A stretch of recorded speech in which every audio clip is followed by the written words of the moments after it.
Hello and welcome to Claret and Blue Eyes. I'm your host Lindsay, all the way from Maryland on the East Coast of the United States of America. So, oh my goodness, this past weekend to all us big kids, it felt like Christmas Day. And why was that? Because the Premier League was back. And talk about being back with a bang. But not only was it back, Aston Villa, after 3 years, yes, you all know that you missed Aston Villa. They were back in the Premier League. So guys, it was absolutely amazing. The games kicked off with Liverpool thumping Norwich 4-1 on Friday. Poor Norwich, they had to face the Champions League winners and the Premier League runner-up, Liverpool, and they got battered 4-1. And, we didn't have an easy game ourselves. We had to face Tottenham Hotspurs. They were runners-up to Liverpool in the Champions League, and they came fourth in the Premier League last season. So, oh my gosh, but talk about a game. Even though the score was 3-1 to Tottenham Hotspurs, the score really did not reflect the game. It was just one of those games that just, you're like, that really didn't go down the way that, the 93 minutes of game, So it started out and, straight from the get-go, Villa were just defending and, Tottenham were coming at us and we were trying to play the counter-attack. And, what was amazing to everyone's surprise, 9 minutes in, Mings, just crosses this beautiful ball. And who is ready? John McGinn, Super John McGinn, takes the ball so carefully and then just, hits it in the back of the net. And the fans went absolutely wild. Bear in mind, this is our first game back in the Premier League. This is a new stadium, the new Spurs Stadium. It hosts 62,000 people. There were 3,000 away Villa fans there. And you would have thought that there were 30,000. The way they were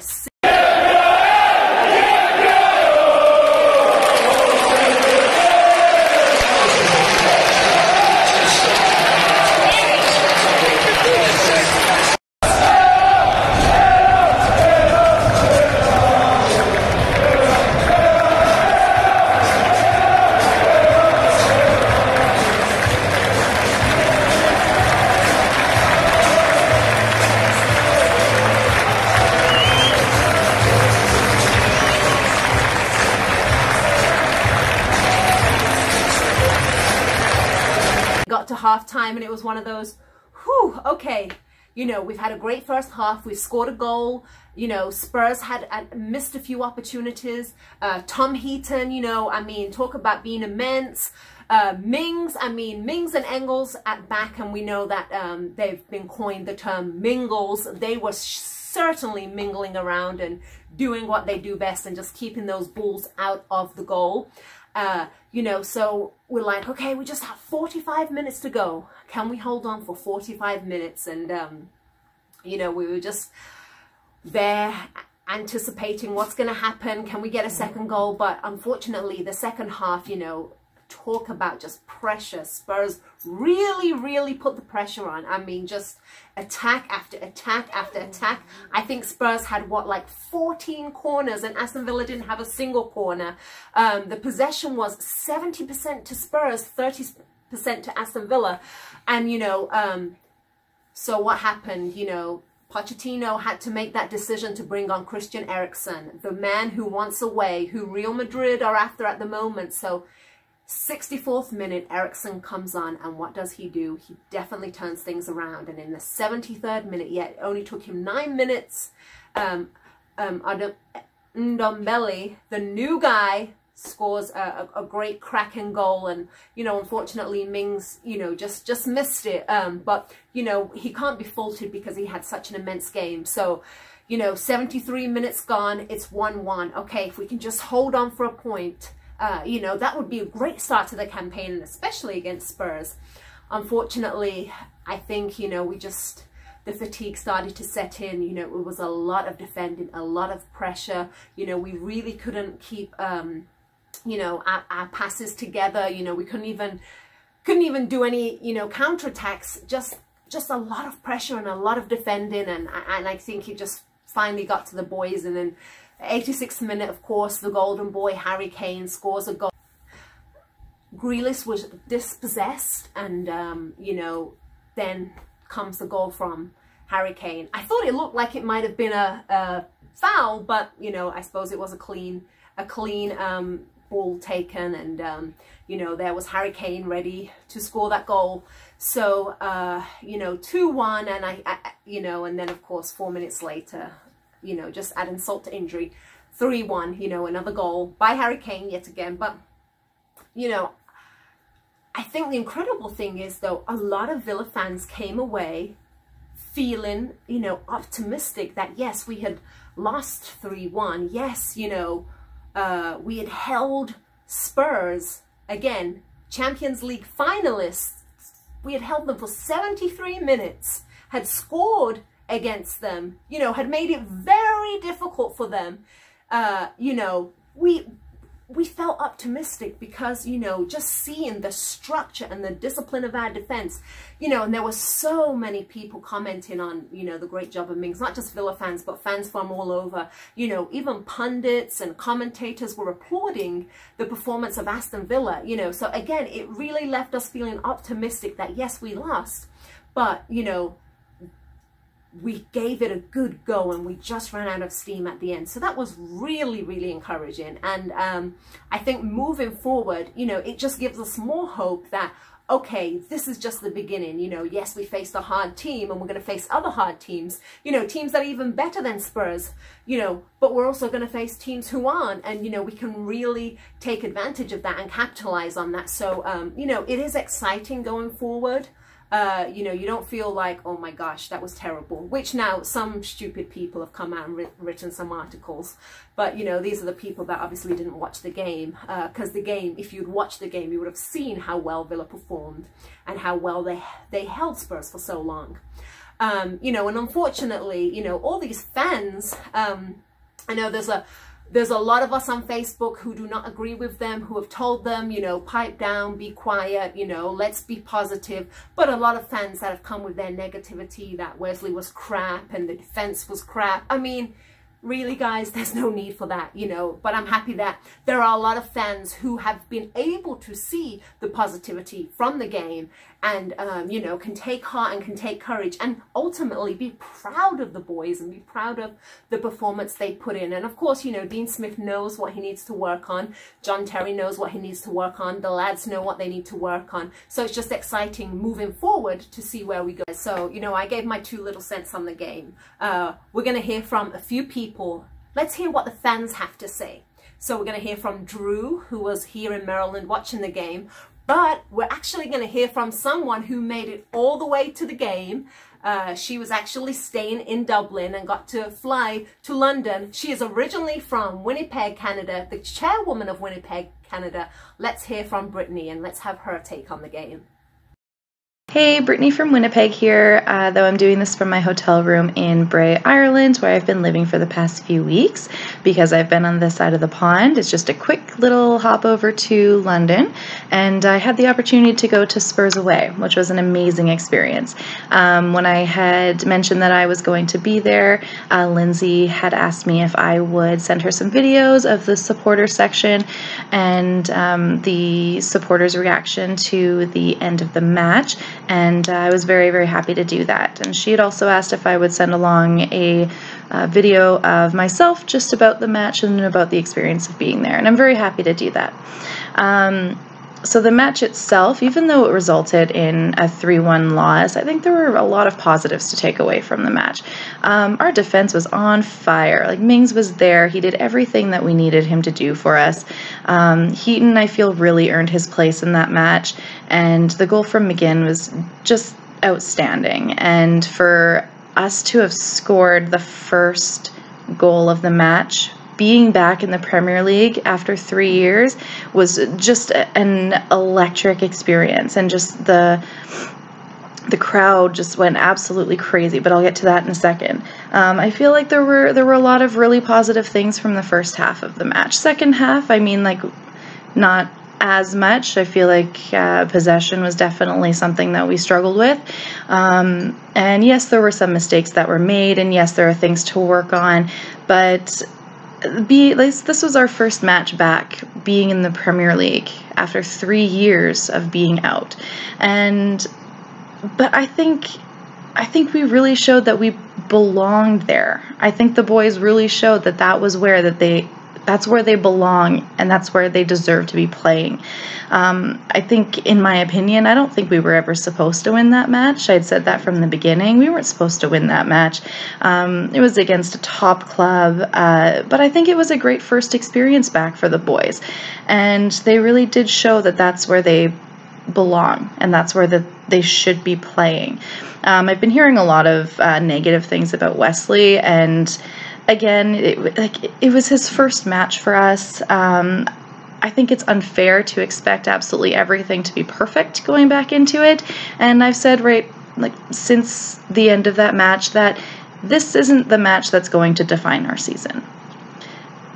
The first match back against a top club isn't going to define our season. I think it was a great experience and a practice match to show the boys, hey, this is what we're up against this season. And I think that the 3-1 scoreline it's not reflective of the actual match itself.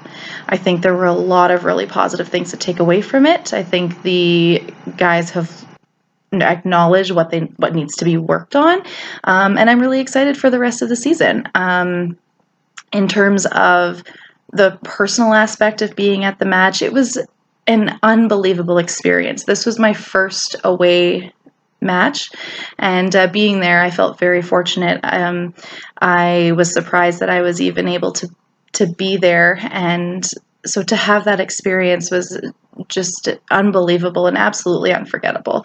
The being in the supporter section when McGinn scored that goal was unreal. Just everyone went absolutely nuts for it, and everyone's jumping up and down and singing, and arms are flailing and hugging strangers, and it was an absolutely amazing experience.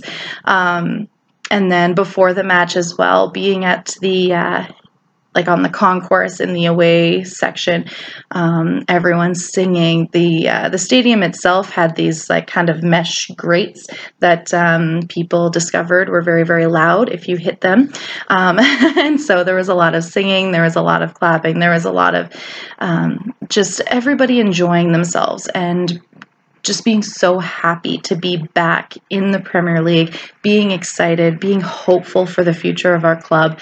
And it was an unbelievable experience. And for myself, it was an unbelievable first away experience. And I feel just very, very fortunate to be there. And regardless of the score as well, knowing people and meeting people from all around the world and being able to come together and to experience everything together and to celebrate and to just have fun is, it's a massive part of why I love this club so much.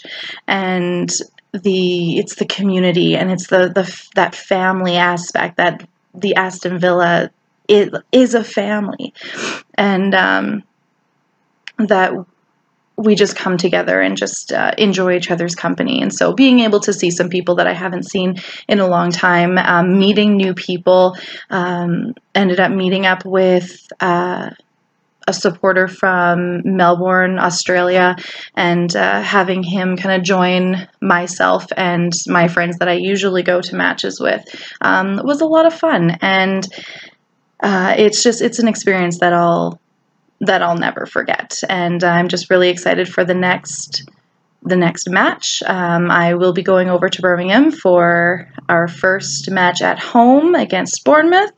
I'm really excited for that. I know that there's some other overseas supporters coming over as well, so I'm really excited to see everybody there.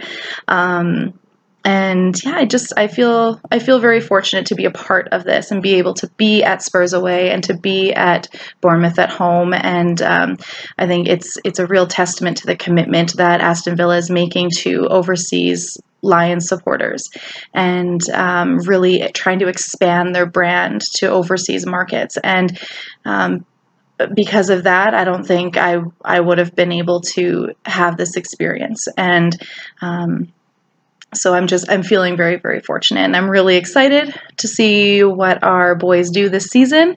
I'm really excited to connect with people again next weekend, and looking forward to the North American meetup in San Francisco in September.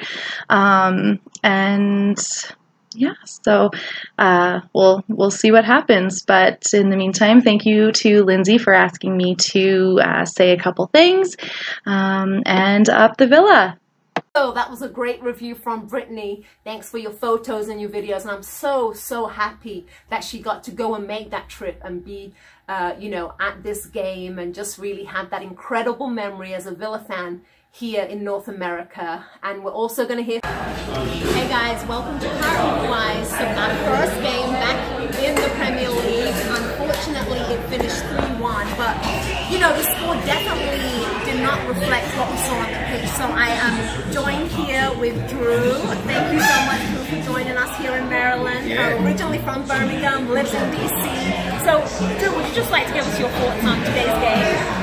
Well, we belong, you know, that's the big thing. You know, we look like a team that deserves to be in the Premier League. We had some stretches where we played well with possession, but Tottenham, they lost the Championship League game last year. You know, they are a very good team, and for the first 70 minutes, we were right there with them. So I think that Dean Smith is going to get the boys right. We're going to have a strategy that's going to work, and I feel good about the year. And we know that, you know, Tottenham had a lot. Good afternoon. Tottenham had a lot of possession, just like we knew they would. But, you know, like you said, for 70 minutes, we really held them. It took, you know, their star player, Eriksen, who actually, you know, Real Madrid won, Man United won. It took Eriksen coming in to really, you know, make a difference. But, you know, definitely a lot of positives that we can take from the game. And, you know, they really, I mean, held on for such a long time. It was just so unfortunate. Any standout players for you?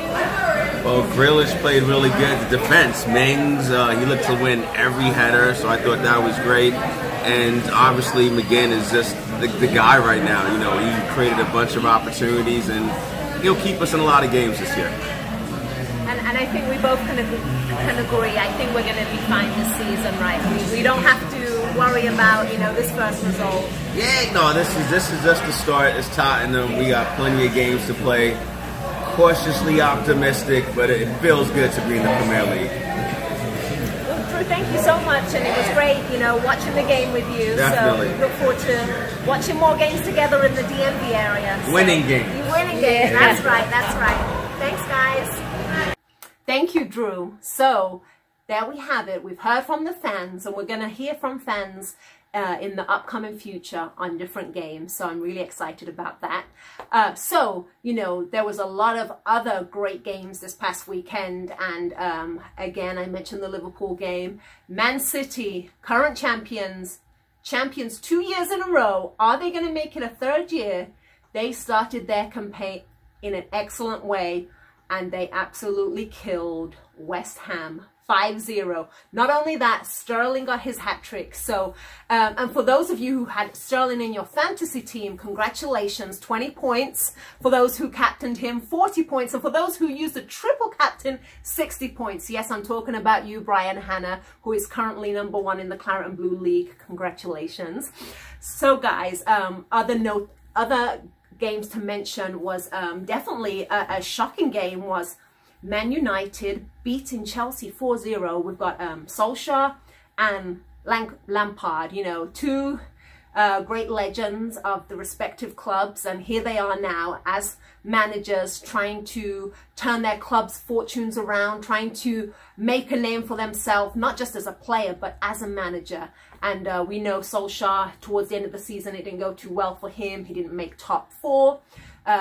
Frank Lampard has only had 1 year managing, and that was at Derby, and he did do a great job. He actually got them to the playoffs final against Aston Villa, but of course we beat Derby, and you know, it was inevitable. We had to make it back to the Premier League, but you know, he had a great year. Some people you know, are concerned about both appointments. Both appointments people think were a bit premature. So we'll see how this season plays out. Now, unfortunately for Chelsea, they were not able to buy any players. So he had to recall all his young players. And, you know, Mason Mount got the start. Tammy Abraham got the start. Zuma got the start. You know, and actually started well. Another game that, you know, you wonder, okay, what went wrong? And, you know, the score not really reflecting the game, because the first half, they had a great first half, and, you know, you would have expected Chelsea to be up, but again, United were just able to take control and, you know, goal upon goal. Rashford got 2. You know, Pogba played a part, Martial, Maguire had a first great game at centre-back, Wan-Bissaka had a good game as well, and, you know, congratulations to Daniel James and that lovely goal at the end. I mean, what, you know, what a way to start your Manchester United career. So, yeah, you know, just, again, a great weekend.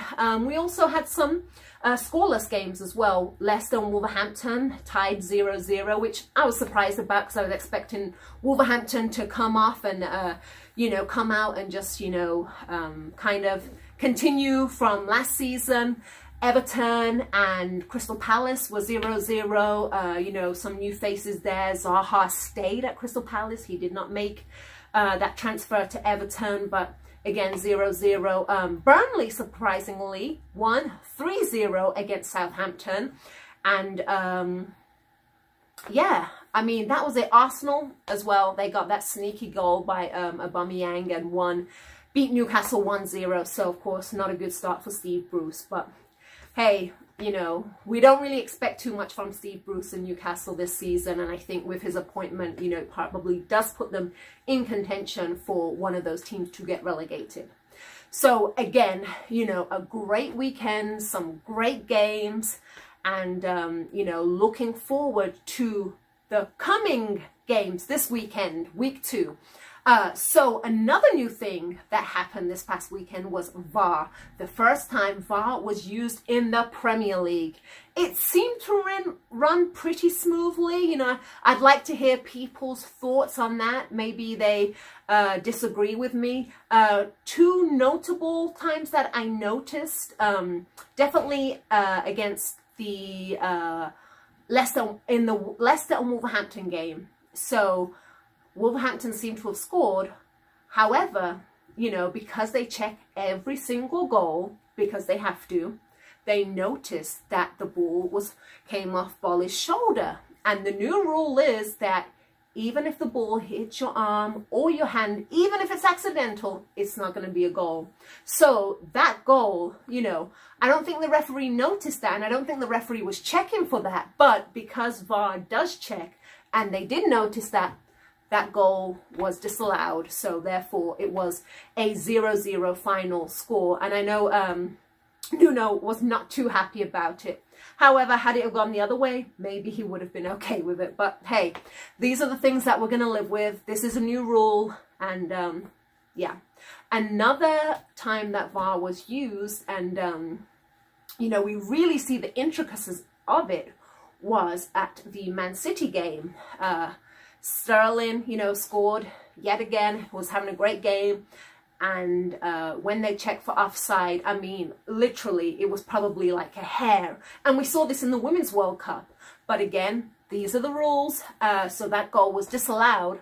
However, there was an incident that went in their favour when Aguero missed a penalty and they did a check. They found out that there was encroachment by Rice. So maybe City were vindicated a little bit, you know, with that VAR. So again, you know, they beat West Ham 5-0. And we know that in this title race, goals are going to count, whether you're at the top of the table or the bottom of the table, because that goal difference at the end of the campaign can really, really make a difference. So every goal counts in the Premier League.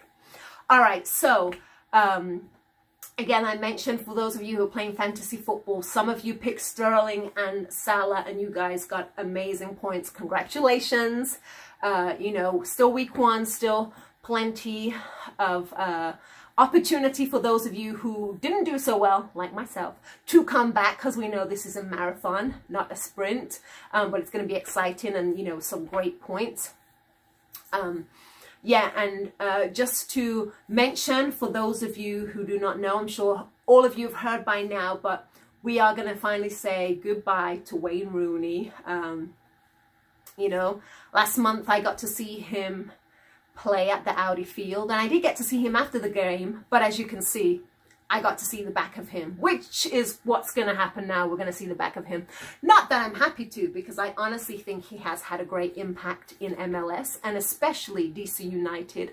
Last season, we know that DC United were at the bottom of the league, and, you know, with his help and, you know, his leadership and just, you know, being part of the team, not just only his goals and his assists, but his experience, he helped to get them into a playoff position.